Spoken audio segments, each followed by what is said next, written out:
Woman, is that where you took that dress from? You don't start again, no. I don't understand. This is about this big English ladies. I'm just trying to tell you that a step in placing things where they're supposed to be is a step in being organized. Now, I choose you as roommate. I need my mama for her scum school.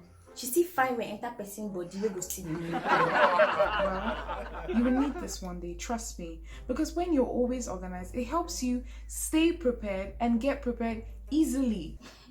I better come up from my phone.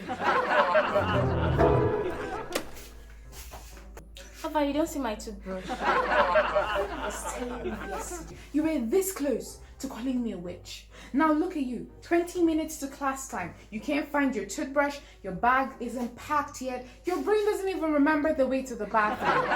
Anyways, I'm going to class. See you in class. I doubt if you even make it. I don't soak my pants since last week. Jesus.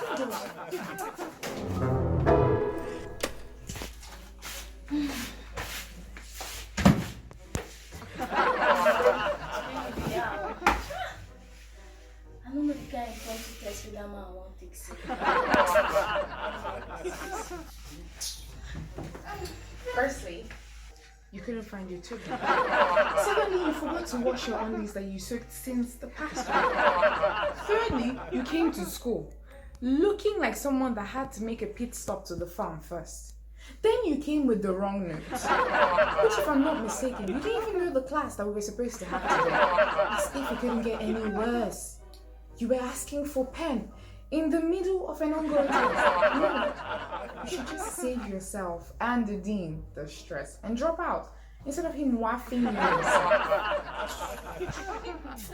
I beg, last.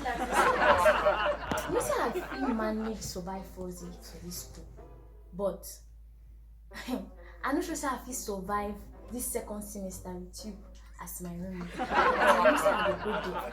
Don't this big grammar way you dey speak. I beg. I don't get it.